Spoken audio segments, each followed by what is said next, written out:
শুভ সন্ধ্যা স্বপ্নসাঝী। অন্য দিনের মতো যথারীতি এসে গেছি। ওই মহামানব আসে, দিকে দিকে রোমাঞ্চ লাগে, মর্ত ধুলির ঘাসে ঘাসে ওই মহামানব আসে।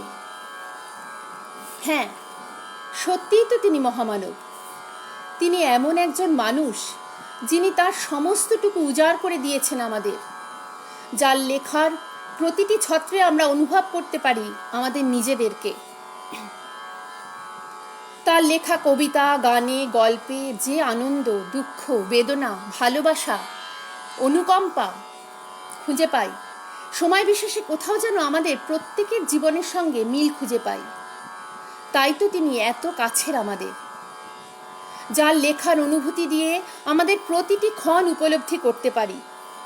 জীবনের চলার পথে প্রতিটি মুহূর্ত যিনি আমাদের সঙ্গে আছেন, চেতনে, অবচেতনে, শয়নে, স্বপনে, জাগরণে, প্রতিক্ষণে তিনি আমাদের প্রাণের কবি, আমাদের প্রাণপুরুষ।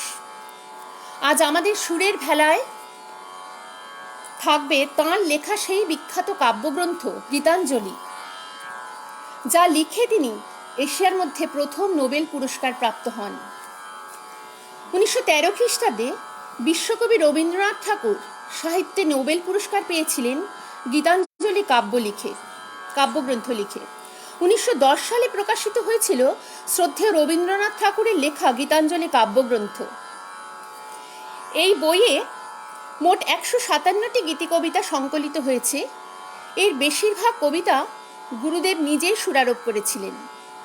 এরপর 1912 সালে এই কাব্যগ্রন্থটির ইংরেজি অনুবাদ প্রকাশিত হয় সং অফারিংস নামে। এই কাব্যগ্রন্থটির মধ্য দিয়ে তিনি সবার কাছে একটি আধ্যাত্মিক বার্তা পৌঁছে দিতে পেরেছিলেন।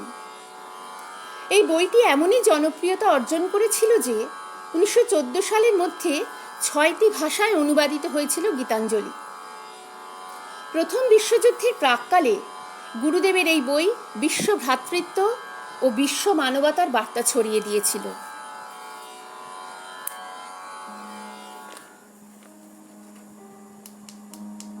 আকাশ তলে উঠল ফুটে আলোর শতদল, পাপড়িগুলি থরে থরে ছড়ালো দিক দিগন্তরে, ঢেকে গেল অন্ধকারের নিবিড় কালো জল। মাঝখানেতে সোনার কোষে আনন্দে ভাই আছি বসে, আমায় ঘিরে ছড়ায় ধীরে আলোর শতদল। আকাশেতে ঢেউ দিয়ে রে বাতাস বহে যায়, চারদিকে গান বেজে ওঠে, চারদিকে প্রাণ নাচে ছোটে, গগন ভরা পরশখানি লাগে সকল গায়ে। ডুব দিয়ে এই প্রাণ সাগরে নিতেছি প্রাণ বক্ষ ভরে, ফিরে ফিরে আমায় ঘিরে বাতাস বহে যায়। আলো তোমায় নমি, আমার মিলাক অপরাধ, ললাটেতে রাখো আমার পিতার আশীর্বাদ। বাতাস তোমায় নমি, আমার ঘুচুক অবসাদ, সকল দেহে বুলায় দাও পিতার আশীর্বাদ। মাটি তোমায় নমি, আমার মিটুক সর্বসাদ, গৃহ ভরে ফলিয়ে তোলো পিতার আশীর্বাদ।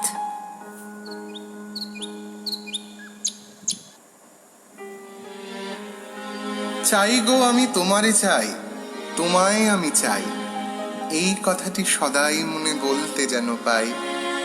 আর যা কিছু বাসনাতে ঘুরে বেড়াই দিনে রাতে, মিথ্যা সেসব মিথ্যা, ওগো তোমায় আমি চাই। রাত্রি যেমন লুকিয়ে রাখে আলোর প্রার্থনায়, তেমনি গভীর মোহের মাঝে তোমায় আমি চাই। শান্তির ঝড় যখন হানে, শান্তি তবু চায় সে প্রাণে, তেমনি তোমায় আঘাত করি তবু তোমায় চাই।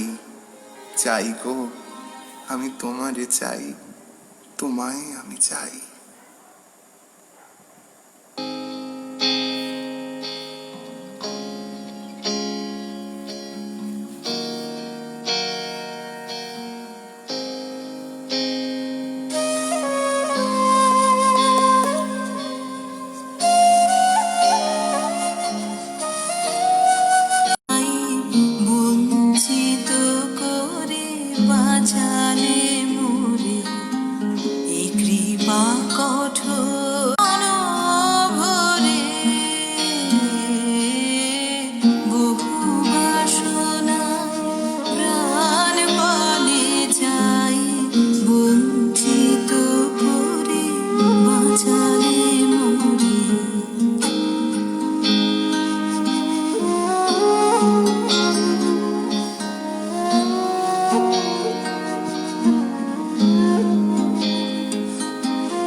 তনু মন প্রাণ দিনে দিনে তুমি নিতেছ আমায় সে মহাদানেরই যোগ্য করে অতি ইচ্ছার সংকট হতে বাঁচায় মরে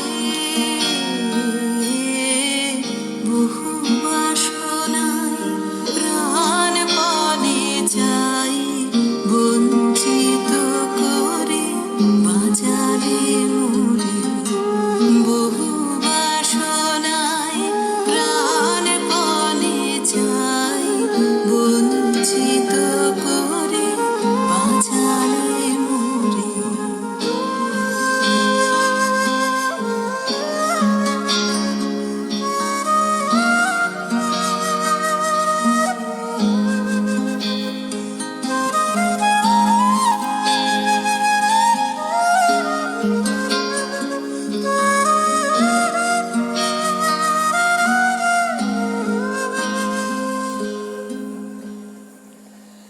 একজন ইংরেজ পেইন্টার স্যার উইলিয়াম রথেনস্টাইন তিনি 1910 সালে ভারতবর্ষে এসেছিলেন।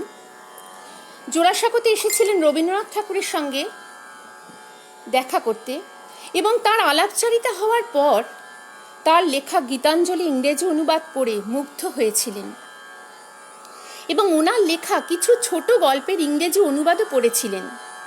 তাতে মনে হয়েছিল ওনার লেখা যে গভীরতা, সেই অনুভূতি দিয়ে ভারতবর্ষের মানুষ ওনাকে এখনো চিনতে পারেননি। 1912 সালের 1 November Indian society of London থেকে প্রকাশিত হয়েছিল গীতাঞ্জলির ইংরেজি অনুবাদ।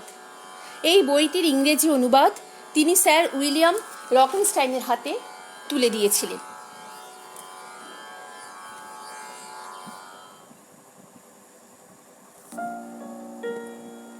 It was the English painter, Sir William Rothenstein, who served as midwife to the birth of Tagore's fame in Europe.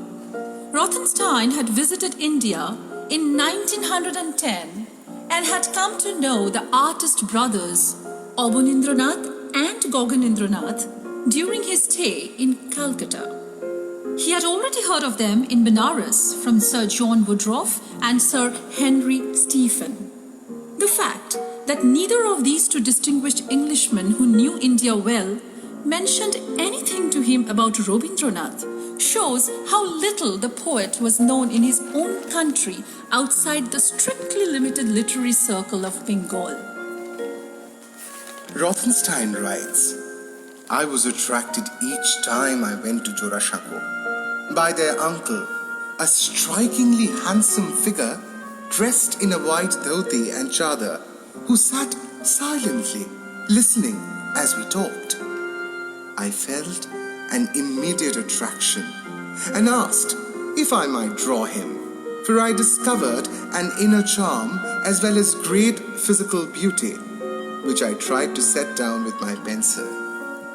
That this uncle was one of the remarkable men of his time, no one gave me a hint. A little later, on his return to London, Rothenstein came across in the pages of the Modern Review the English translation of one of Tagore's short stories, which impressed him.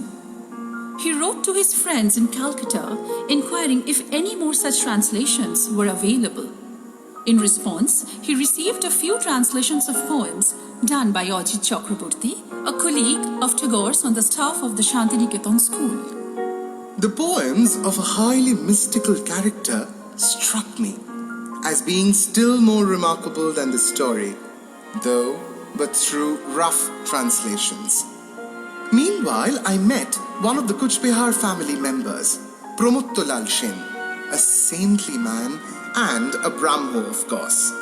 He brought to our house Dr. Brojendranath Sheel, then on a visit to London, a philosopher with a brilliant mind and a childlike character.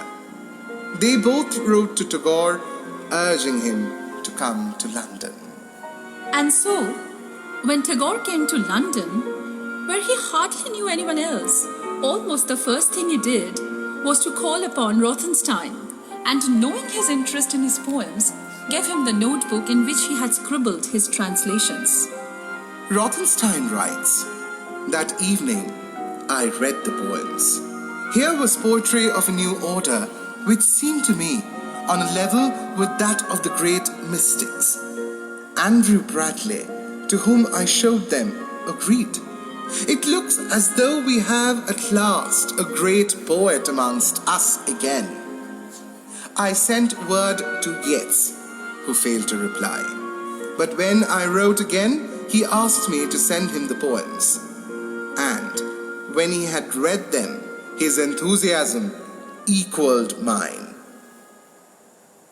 What Yeats felt about these poems, he has himself recorded in the beautiful introduction he wrote for the first limited edition of Gitanjali, published by the India Society of London on 1st November 1912.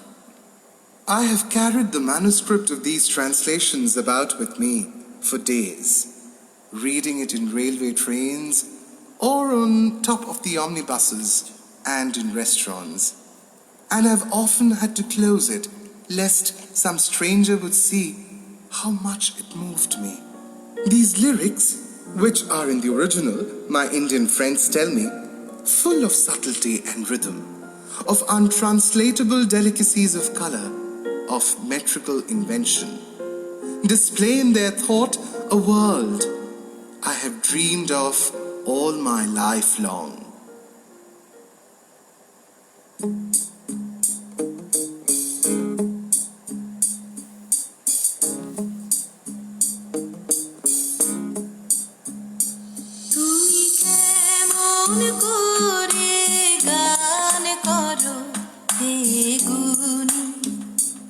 আমি অবাক হয়ে শুনি, কেবল শুনি, তুমি কেমন করে গান করো হে গুণী।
রবীন্দ্রনাথ ঠাকুরের গীতাঞ্জলি ভারতবর্ষের বাইরেও এমনভাবে প্রচারিত হয়েছিল বা এমন জনপ্রিয়তা পেয়েছিল, সেই প্রসঙ্গে বলতে গেলে একটা ঘটনা বলি। বুয়েন্স আয়ার্সের এক সম্ভ্রান্ত পরিবারের কন্যা ভিক্টোরিয়া ওখাম্বো স্বনির্বাচিত পাত্রকে বিয়ে করলেও দীর্ঘদিন কষ্ট পেয়েছিলেন ভুল পাত্র নির্বাচনের জন্য। তিনিও ব্যক্তি জীবনের শূন্যতার মধ্যে আলোর পথ খুঁজে পেয়েছিলেন অন্দ্রে রিদের ফরাসি অনুবাদ গীতাঞ্জলিতে। একটা সভায় তিনি গীতাঞ্জলির ফরাসি অনুবাদ থেকে কয়েকটি কবিতা আবৃত্তি করেছিলেন। তিনি বলেছিলেন, এর প্রতিটি শব্দ তার মনকে প্রাণকে স্পর্শ করে গেছিল। এরকম কবিতা তিনি আর কখনো পড়েননি, এরকম নিবিড়ভাবে ভালোবাসেননি আর কোনো কবিতাকে। Each of these poems was taken body in my voice. My voice touched each word with such care and such loves.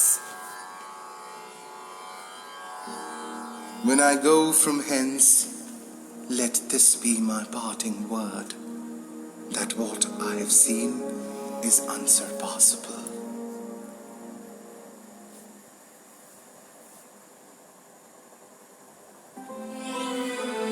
November 1913, passing over Thomas Hardy, the Nobel Committee awarded Rabindranath Tagore the Nobel Prize for Literature. While the West was struggling to conquer nature and harness it for man's needs, in Tagore's poems, the West detected noble humanity, unaffected greatness and classical tranquility, a sort of ultimate common sense, which we are likely to lose sight in the confusion of Western life, in the racket of our cities, in the jabber of manufactured literature. The award placed Tagore in a sort of quandary. On one hand, he felt deeply grateful that the prize money could now help him tide over the financial crisis of his school. On the other hand, the normally reticent poet felt inadequate to deal with the waves of adulation he now received. The poet's soul cried for escape from this din to solitude, where there could only be a dialogue of songs and sweet whisperings. আচ্ছা, এখানে একটা কথা বলি। দুজন পুরুষ, মানে একজন পুরুষ কণ্ঠ, একজন মহিলা কণ্ঠ এখানে ভাষ্য পাঠ করছেন। আপনারা কি কেউ বলতে পারবেন এই কণ্ঠ দুটি কার? দেখি কেউ বলতে পারেন কিনা। চলুন এরপর গানে যাচ্ছি।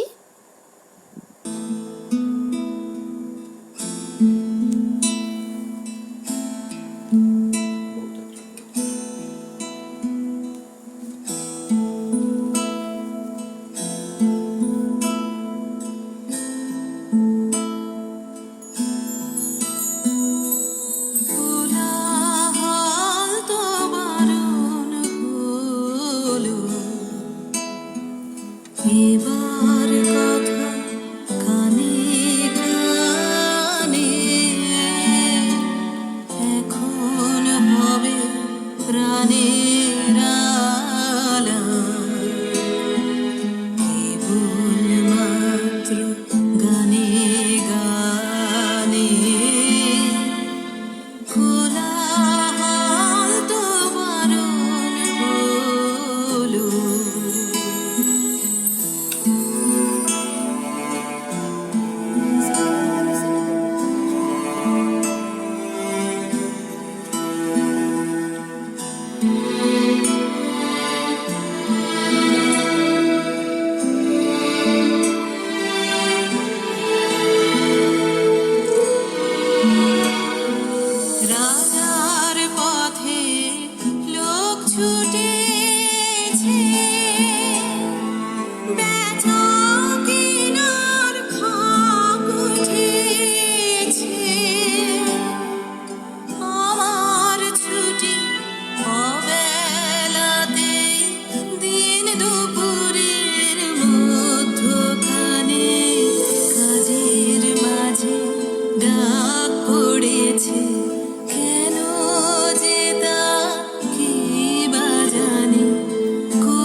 ব্যক্তিগত জীবনে পরম প্রিয়জনদের মৃত্যুতে বেদনার অভিঘাতে কবিচিত্ত যেন পূর্ণ থেকে পূর্ণতর হয়ে উঠেছে। খেয়া কাব্যের মানে আমি এবার যেটা বলবো সেটা হচ্ছে রবীন্দ্রনাথের গীতাঞ্জলিতে তো উনি অনেকগুলো কাব্য নিয়ে মানে তার নিয়ে সেটা নিয়ে গীতাঞ্জলি কাব্যগ্রন্থ করেছিলেন। সবটা নিয়ে আলোচনা করতে গেলে তো আজকে হবে না, তাই শুধু খেয়া কাব্যের কৃপণ কবিতাটাকে আমি আজকে নিচ্ছি। সেইখানে উনি মূল জিনিসটা কি বলতে চেয়েছিলেন সেইটাই আসবো, সেটাই আজকে আলোচ্য। খেয়া কাব্যে এইখানে একজন রাজার আবির্ভাব প্রথম হয়েছিল। ঝড়ের রাতে তিনি তার কথা বলছেন, ঝড়ের রাতে দুঃখের প্রহরে আমাদের জীবনে রাজার আগমন ঘটে। দুঃখের তিমিরে তার আবির্ভাবেই জ্বলে ওঠে মঙ্গল আলোক। তিনি রাজা, প্রভু, পরম প্রিয় সখা। খেয়া কাব্যের কৃপণ কবিতায় সেই রাজারই দেখা মিলেছে। ইনি ঝড়ের রাতে হঠাৎ আসা আধার ঘরের রাজা নন, ইনি জয়রথের আরোহী। বিচিত্র শোভা, বিচিত্র সাজে সজ্জিত এ রাজাধিরাজ এসেছেন স্বয়ং ভক্তের কাছে স্বর্ণরথে পরিক্রমারত।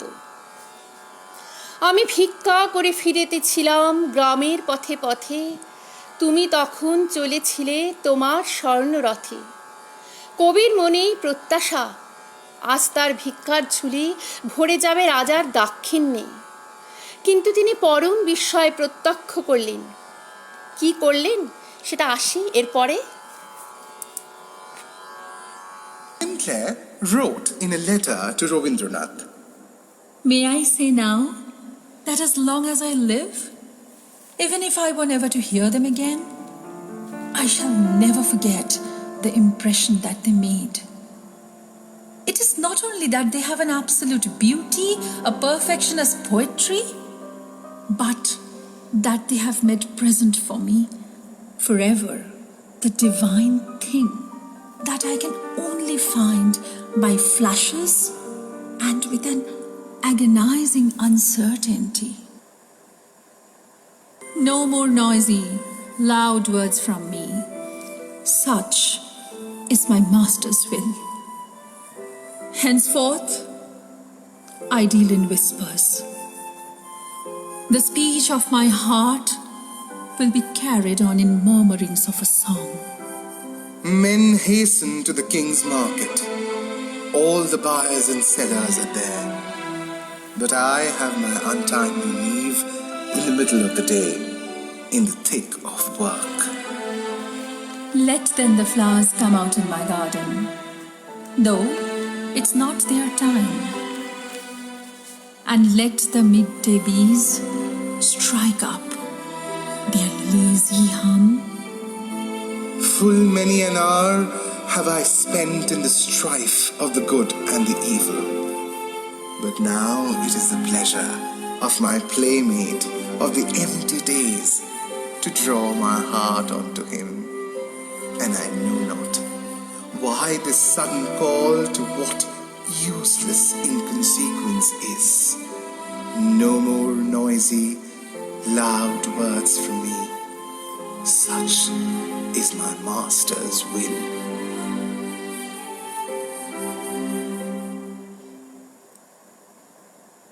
I know not how thou singest, my master.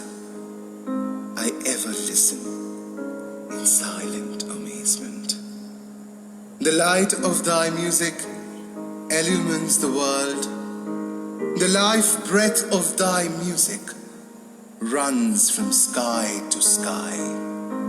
The holy stream of thy music breaks through all stony obstacles and rushes on. My heart longs to join in thy song, but vainly struggles for a voice. I would speak, but speech breaks not into song, and I cry out baffled. Thou hast made my heart captive in the endless meshes of thy music, my master. I know not how thou singest, my master. I ever listen in silent amazement.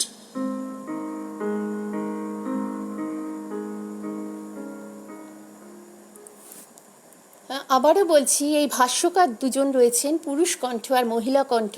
কেউ কি বলতে পারবেন কার কণ্ঠ? পরের গানে চলে যাচ্ছি।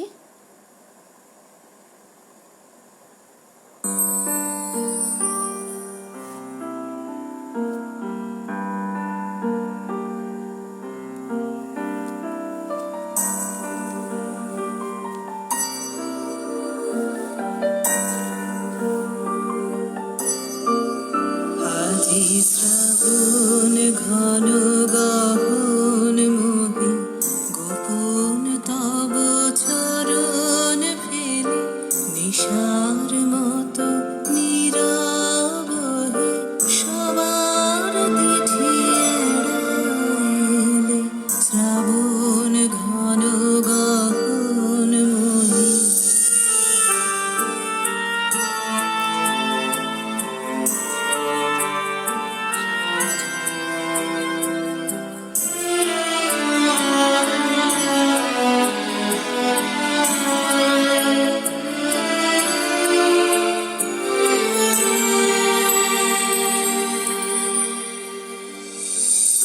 প্রভাতাজি মুদেছে আঁখি বাতাস বৃথা যেতেছে ডাকি প্রভাতাজি মুদেছে আঁখি বাতাস বৃথা যেতেছে ডাকি নীলাজ নীল আকাশ ঢাকি নিবিড় মেঘ কে দিল মেলে শ্রাবণ ঘন গহন মোহে গোপন তব চরণ ফেলে নিশার মতো নীরব হে সবার দিঠি এড়াইলে শ্রাবণ ঘন গহন মোহে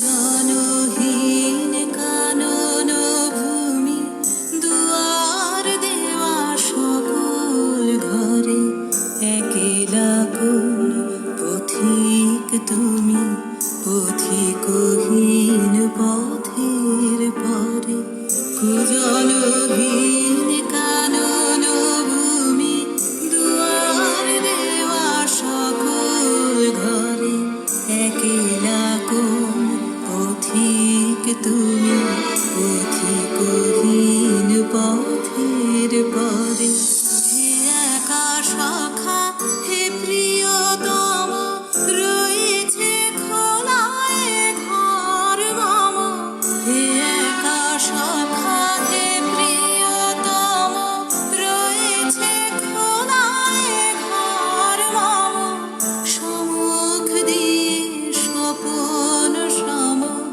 যেও না মোরে হেলাই ঠেলে শ্রাবণ ঘন গহন মোহে গোপন তব চরণ ফেলে নিশার মতো নীরব হে সবার দিঠি এড়াইলে শ্রাবণ ঘন গহন মোহে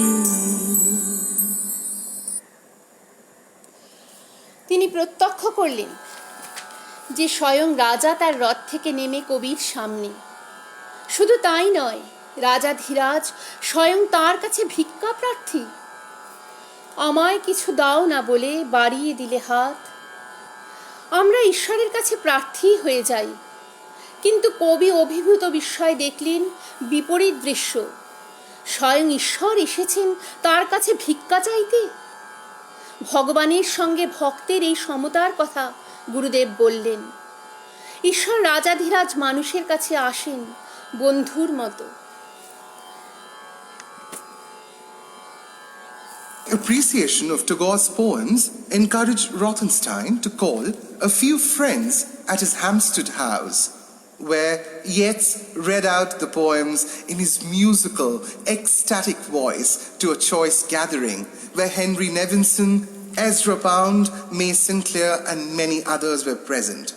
It was at this gathering that Tagore first met C.F. Andrews, who has left his account of that memorable evening. I walked back along the side of Hampstead Heath with Nevinson, but spoke very little. I wanted to be alone and think in silence of the wonder and glory of it all. When I had left Nevinson, I went across the heath. The night was cloudless, and there was something of the purple of the Indian atmosphere about the sky. There all alone I could think of the wonder of it. গীতাঞ্জলির মধ্যে পাশ্চাত্য দেশসমূহ যে চিরন্তন সম্পদের পরিচয় পেয়েছে তা কেবলমাত্র সাহিত্যিক রীতিনীতির মানদণ্ডে তুলিত হয়নি, হয়েছে গভীর মানবিক অভিজ্ঞতার কুষ্টিপাথরে। কবি উইলফ্রেড ওয়েন, যাকে প্রথম যৌবনের আনন্দ ও ভবিষ্যতের আকাঙ্ক্ষায় ঘেরা স্বপ্ন দেখা দিনগুলি ছেড়ে যেতে হয়েছিল যুদ্ধক্ষেত্রে, এবং সেখানেই ঘটেছিল তার মৃত্যু, তাকে নাড়া দিয়েছিল গীতাঞ্জলির কয়েকটি পংক্তি। ওর চিত্ত পুণ্য তীর্থে জাগরে ধীরে, এই ভারতের মহামানবের সাগর তীরে, হেথায় দাঁড়ায়ে দুবাহু বাড়ায়ে নমি নর দেবতারে, উদার ছন্দে পরমানন্দে বন্দন করি তারে। ধ্যান গম্ভীর এই যে ভূধর, নদী জপমালা ধৃত প্রান্তর, হেথায় নিত্য হ্যার পবিত্র ধরিত্রীরে, এই ভারতের মহামানবের সাগর তীরে। কেহ নাহি জানে কার আহ্বানে কত মানুষের ধারা, দুর্বার স্রোতে এলো কোথা হতে সমুদ্রে হলো হারা। হেথায় আর্য হেথা অনার্য, হেথায় দ্রাবিড় চীন, সক্ষণ দল পাঠান মোগল এক দেহে হলো লীন। পশ্চিম আজি খুলিয়াছে দ্বার, সেথা হতে সবে আনে উপহার, দিবে আর নিবে মিলাবে মিলিবে, যাবে না ফিরে, এই ভারতের মহামানবের সাগর তীরে। এসো হে আর্য, এসো অনার্য, হিন্দু মুসলমান, এসো এসো আজ তুমি ইংরাজ, এসো এসো খ্রিস্টান, এসো ব্রাহ্মণ সূচি করি মন, ধরো হাত সবাকার, এসো হে পতিত করো অপনীত সব অপমান ভার। মার অভিষেকে এসো এসো তরা, মঙ্গল ঘট হয়নি যে ভরা, সবার পরশে পবিত্র করা তীর্থ নীরে, আজি ভারতের মহামানবের সাগর তীরে।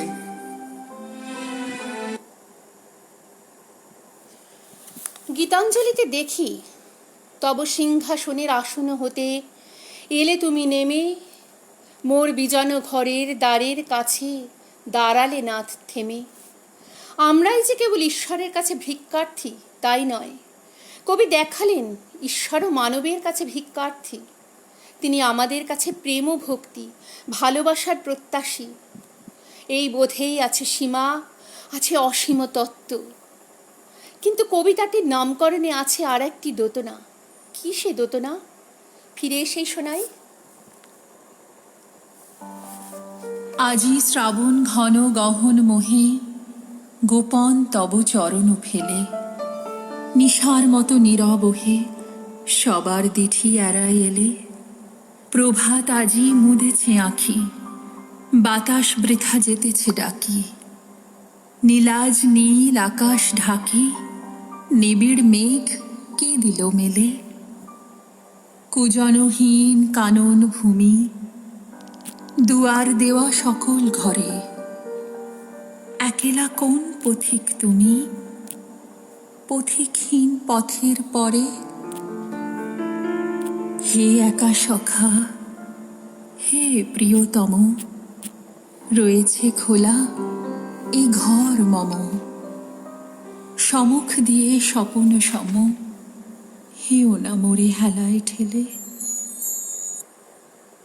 Oh, not how thou singest, my master, I ever listen in silent amazement.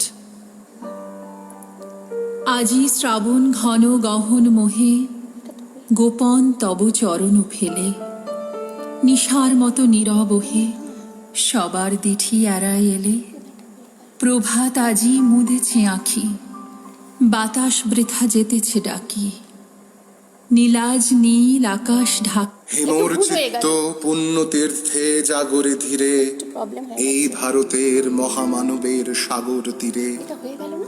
হেথায় দাঁড়ায়ে দুবাহু বাড়ায়ে নমি নর দেবতারে উদার ছন্দে পরমানন্দে বন্দন করি তারে ধ্যান গম্ভীর এই যে ভূধর নদী জপমালা ধৃত প্রান্তর হেথায় নিত্য হ্যার পবিত্র ধরিত্রীরে এই ভারতের মহামানবের সাগর তীরে।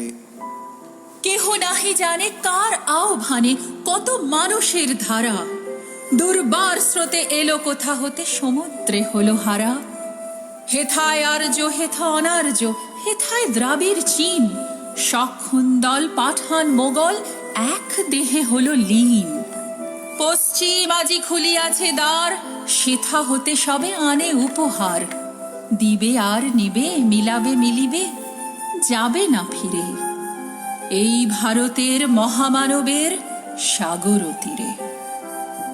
এসো হে আর্য এসো অনার্য হিন্দু মুসলমান এসো এসো আজ তুমি ইংরাজ এসো এসো খ্রিস্টান এসো ব্রাহ্মণ সূচি করি মন ধরো হাত সবাকার এসো হে পতিত করো অপনীত সব অপমান ভার মার অভিষেকে এসো এসো তরা মঙ্গল ঘট হয়নি যে ভরা সবার পরশে পবিত্র করা তীর্থ নীরে আজি ভারতের মহামানবের সাগর তীরে। কবি বোঝাতে চেয়েছিলেন যে আমরা ঈশ্বরের কাছে প্রার্থী হয়ে যাই, কিন্তু নিজেদের সবকিছু উজাড় করে দিতে আমাদের কৃপণতা, তাই নিজেদের সবকিছু উজাড় আমরা করে দিতে পারি না। রাজভিখারী যখন ভিক্ষা চাইলেন তখন ঝুলি থেকে একটি মাত্র কণা তাকে দিলাম। কবি বলছেন, দিনশেষে ভিক্ষার ঝুলি উজাড় করে দেখি সেই ছোট্ট কণা সোনার উপহার হয়ে ফিরে এসেছে। তখন চোখের জলে ভেসে গিয়ে কবি কাঁদছেন, কেন ভিখারিকে তার সর্বস্ব দেননি? তা তো অক্ষয় ধন হয়ে ফিরে আসতো তার ভাণ্ডারে। আজি শ্রাবণ ঘন গহন মোহে গোপন তব চরণ ফেলে নিশার মতো নীরব হে সবার দিঠি এড়ায় এলে প্রভাত আজি মুদেছে আঁখি বাতাস বৃথা যেতেছে ডাকি নীলাজ নীল আকাশ ঢাকি নিবিড় মেঘ কে দিল মেলে কুজনহীন কানন ভূমি দুয়ার দেওয়া সকল ঘরে একেলা কোন পথিক তুমি পথিকহীন পথের পরে হে একা সখা হে প্রিয়তম রয়েছে খোলা এ ঘর মম সমুখ দিয়ে স্বপন সম হেও না মোরে হেলায় ঠেলে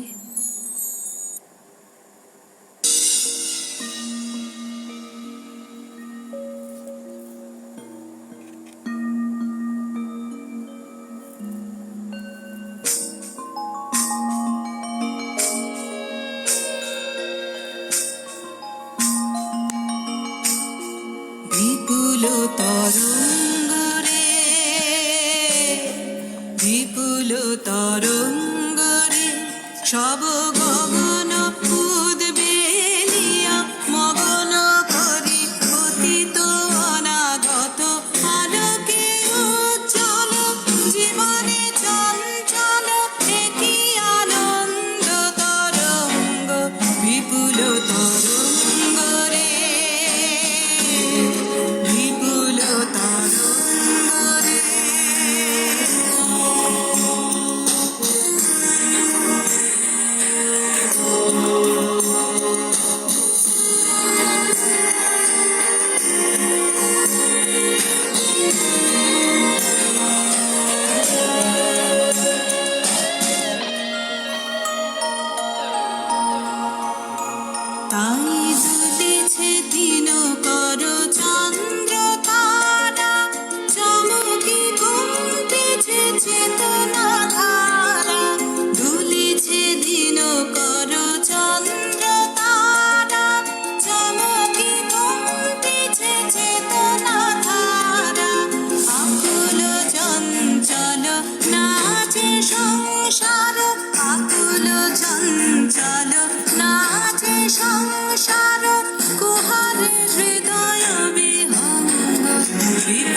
আসলে ঈশ্বরকে আমরা সর্বস্ব দিতে পারি না। আমাদের কৃপণ স্বভাব আমাদের বাধা দেয়। তার গানে রবীন্দ্রনাথ এই ভাবনাকে বারবার রূপ দিয়েছেন। আমার যা আছে আমি সকল তোমারে দিতে পারিনি হে নাথ। যেদিন সব সমর্পণ করে তাকে দিতে পারবো আমরা আমাদের সবটুকু, সেদিনই আমাদের ঘটবে পরম প্রাপ্তি। আমাদের জাগতিক সব কিছুকে যেদিন রাজাধিরাজের চরণে নিবেদন করতে পারবো, সেদিন তাকে পাওয়া পূর্ণ হবে। তাই তো প্রভু রাজার রাজা হয়ে তবু আমার হৃদয়ে লাগি ফিরছ কত মনোহরণ বেশি, প্রভু নিত্য আছো জাগি। কবি আরও বলেছেন, তিনি যখন ভিক্ষা নিতে আসেন আমার দ্বারে, বন্ধ থালা ভেঙে দেখি আপন মাঝে গোপন রতন ভার, হারায় না সে আর। রবীন্দ্রনাথ খেয়া পর্বে তার জীবন দেবতার সঙ্গে যে বন্ধনে আবদ্ধ, সেখানে উভয়ের মধ্যে সমব্যথী বন্ধুত্বের সম্পর্ক। আমরা জানি ঈশ্বরের কাছে আমরাই কেবল প্রার্থী। কবি দেখালেন ঈশ্বরও আমাদের কাছে প্রার্থী। তাই তোমার আনন্দ আমার পর, তুমি তাই এসেছো নিচে, আমায় নইলে ত্রিভুবনেশ্বর, তোমার প্রেম হতো যে মিছে। তাই তিনি যখন আমাদের কাছে প্রেমের ভিখারি, তখন আমরা যেন অঙ্গীকার করি, আমার জগতের সব তোমারে দেব, দিয়ে তোমার নেব বাসনা। আমাদের কৃপণ স্বভাবের দায় ঘুচিয়ে ঈশ্বরকে যেদিন যথা সর্বস্ব অর্পণ করতে পারব, সেদিনই আমাদের পরম পাওয়া পূর্ণ হবে। আজ আর সময় হয়ে এলো, শেষের পথে চলে এসেছি। এবার একটি কবিতা এবং গান দিয়ে আজকের মতো শেষ করব। সকল বন্ধুদের আমার সাথে সহযোগিতা করার জন্য সবাইকে ধন্যবাদ স্বপ্নসাজিকে এরকম একটা সুযোগ করে দেওয়ার জন্য। আজকের মতো শুভরাত্রি, বিদায়। শুনতে থাকুন। Not how thou singest, my master, I ever listen in silent amazement. The light of thy music illumines the world. The life breath of thy music runs from sky to sky. The holy stream of thy music breaks through all stony obstacles and rushes on. My heart longs to join in thy song, but vainly struggles for a voice. I would speak, but speech breaks not into song, and I cry out, baffled. Ah, thou hast made my heart captive in the endless meshes of thy music, my master. I know not how thou singest, my master.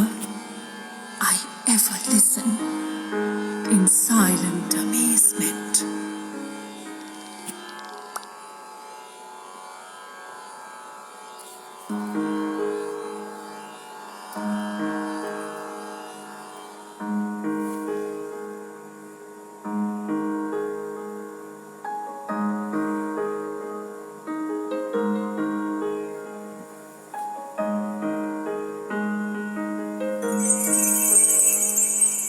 তাই তোমার আনন্দ আমার পর, তুমি তাই এসেছো নিচে, আমায় নইলে ত্রিভুবনেশ্বর, তোমার প্রেম হতো যে নিচে।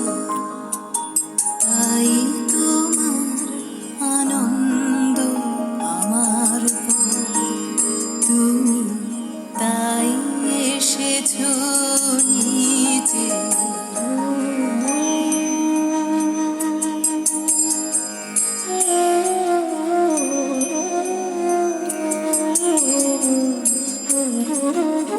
আমায় নিয়ে মেলেছো এই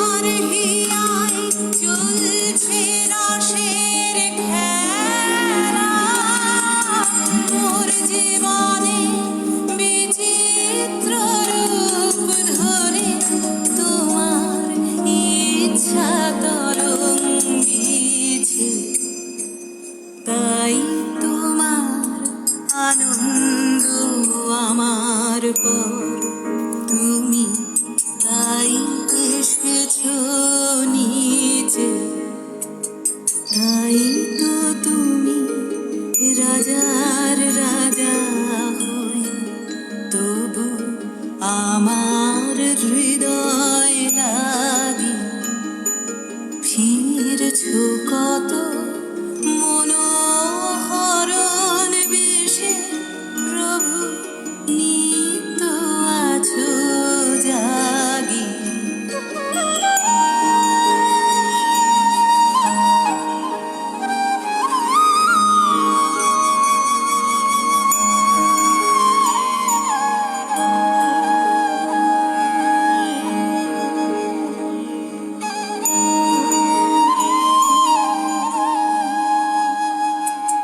তাই তো প্রভু যেথায় দানে, তোমারি প্রেম ভক্ত প্রাণের প্রেম। তাই তো প্রভু যেথায় দানে, তোমারি প্রেম ভক্ত প্রাণের প্রেম। মূর্তি তোমার যুগল সম্মিলনে, সেথায় পূর্ণ প্রকাশিছে। তাই তোমার আনন্দ আমার পর, তুমি তাই এসেছো নিচে। আমায় নইলে ত্রিভুবনেশ্বর, তোমার প্রেম হতো যে মিছে। তাই তোমার আনন্দ আমার পর,